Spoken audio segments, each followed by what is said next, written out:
Hi all. Today I thought I will talk about that period where I was able to read. I can't say read. I would actually get some kind of perception about people's auras. Okay, so it actually started off with my grandmom. Each time I would look at her now, then I would feel that around her, whatever her head, I would see a blackish kind of an aura. Now, after checking that aura, then I would actually check, I would keep looking at her eyes, and then I would see those eyes also are getting kind of lifeless. So, I think mentioned in an earlier video that, I knew ki, my grandmom is going to pass away soon, and I wrote it on a paper and put it in one of my books. Actually, just I think an year back, my dad found that book in which I had put that slip of paper. So then, just he came and handed over that paper to me, and I was surprised what all I've written in that paper, because in that I had mentioned about my grandmom passing away in the month of Jan. I also mentioned that even my dad's health won't be so good in that particular year, which really happened, where he also went sick after my grandmom passed away. So like that, I remember.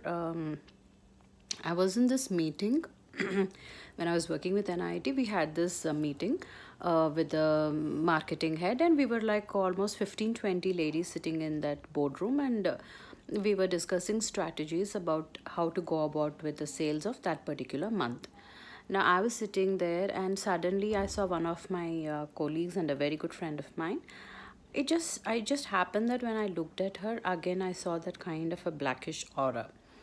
Then I don't know what happened to me. I just took one paper, and there's this meeting going on. Everybody's talking about sales and strategies, and like an oaf, I'm sitting there, and I'm like on a paper. I just wrote to her that please take care of your health, and I just sent it to her, and I just passed that small a chit kind of a paper, and then she just read it, and I'm sure she must have thought that I'm out of my mind, because there's a meeting, and instead of focusing on what's happening there, I'm actually sending her a chit kind of a thing, and that too, it's not like a sweet love note or something. It is like cautioning her about her health, and that she should take care of her health. So now this happened, and I came back home, and I was kind of feeling embarrassed. I thought that, Arey, why did I tell her? Yeah, I shouldn't have. Then I think after 1 2 days, we realized that she wasn't coming to work, and a couple of days passed by, and then later we came to know that she was unwell, and my friend was like unwell for almost, I think, two weeks. She was admitted because of some intestinal infection or something, and she was there in the hospital for 2 weeks. The same incident happened where, similar incident rather.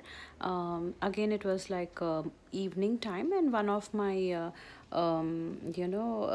boss in the same organization, he was just walking past, and then again, I just looked at him, and I saw that blackish kind of an aura, and I was like praying that, oh my God, each time I see this, something's happening to these people. I wish I don't see such things. And after that, even he went a bit unwell, and we came to know that after 1 2 days, we came to know that he had a massive heart attack, and that he was hospitalized.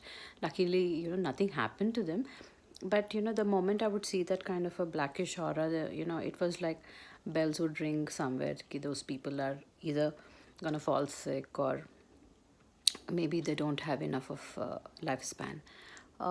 Then I remember we just moved to Bangalore, and yeah, my husband got, I think, India Today magazine, and then on that we had that picture of Kalpana Chawla, okay.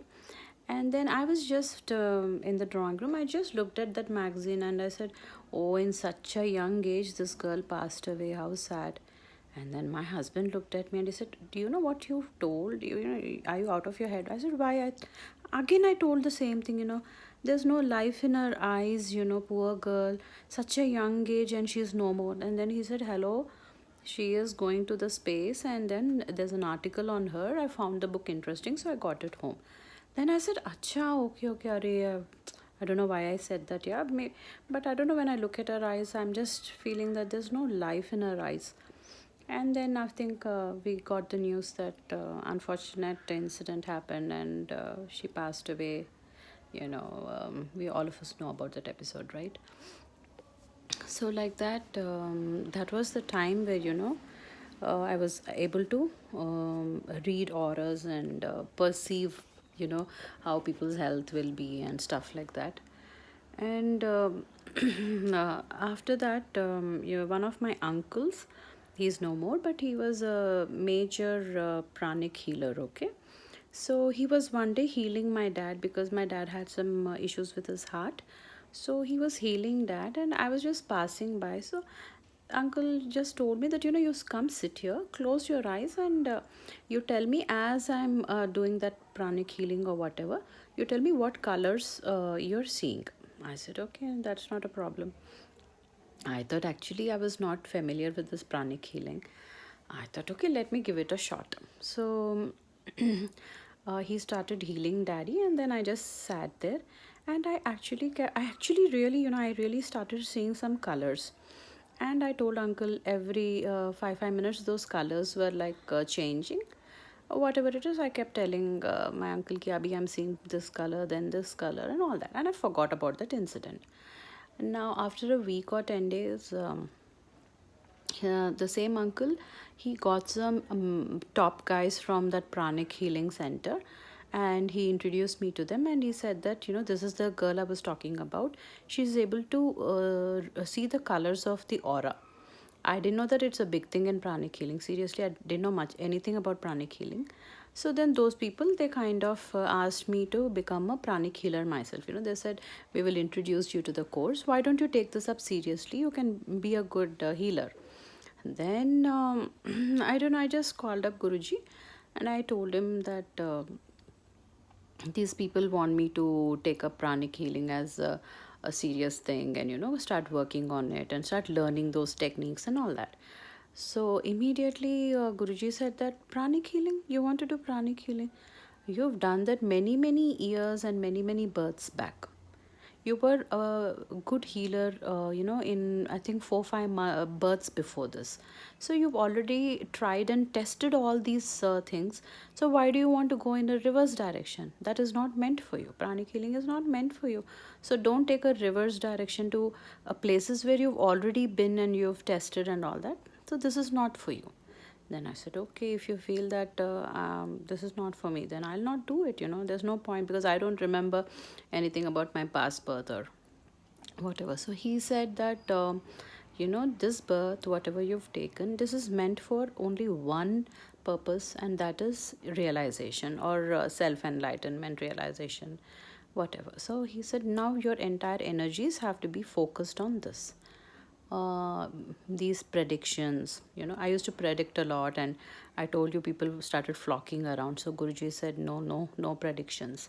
Then I slowly stopped. Okay, even if I would feel something about any, the people around me, I would try maximum not to tell them. Now I've actually stopped doing all that. Very occasionally, if somebody consults me with some problem, then I'll just, if suppose I feel like telling them the answer or what I'm perceiving at that point, I'll tell. Otherwise, generally I'm not doing all those things now. So then he just told me, like, when you go to an exhibition, okay, we have so many stalls, and you cannot stop at the first stall itself. You need to see the whole thing. You have to go through the entire thing, and then only you have to make your purchases or whatever. And so, like that, he always used to give this example like a joke, that all these predictions, this pranic healing, all these things are like those stalls. Okay, they look very attractive. You can actually get a lot of attention. People will gather around you. You'll get a kick-ass ego boost, because people will be flocking. They'll be asking you, they'll be treating you like you are some babaji types. So he said that, no, these are like those stalls, okay, very attractive, and you shouldn't stop there. That is not your journey. you should become the realized one. And if you have to become the realized one, then you should not get attracted to all the attentions that you're getting because of all these things, healing or predictions or whatever. So he said these are all the powers which are anyway there. So maybe to the right candidate you can give the right kind of a guidance, but we shouldn't stop here. The purpose of this birth is not all these things, but it is definitely self realization. So, like that, whatever came my way, I never stopped, and I kept my goal as realization. And even now, I'm working towards that. Okay, it is a very, very tricky. It's very, very challenging, the path that I've chosen. Because, see, when you want to realize, what are you trying to realize? You're trying to realize who or what you are. So, in the process of realizing who or what you are, what is going to happen? You will first realize that you are not the body, you are not the mind. So, you're something else which is running this entire system. We have so many, the technology has improved so much. We have MRI machines, we have X ray machines. MRI is something which will actually give a picture of whatever is there inside you, all your organs, even the minutest details it can just, show. So sometimes I keep wondering, MRI showing you all your organs, all those things, how come it is not able to show that little speck of energy, or the soul you call it, or whatever, I don't know what to call it also, that the actual reality of who we are, who's running this entire body. That particular thing, no machine or gadget is able to capture. See, that thing is there inside the body, hence that this body is breathing, right? So, what is it that runs the entire body? How come no machine is able to grasp it or, capture it? So, how mysterious the being is. So, now, such a subtle being which is running this entire system, we are supposed to realize that and become that, and at will, okay, at will, we should be able to leave this body and take a flight out of this. See, that is the aim, or, that is what life is all about. That should be the purpose of life, how to be in this and how to leave this gracefully and in a cheerful way. So now, when I have set this as my goal, obviously I'm not supposed to stop at small, small junctions or junctures or whatever. So this is what I wanted to share with you people today. So my journey is still on.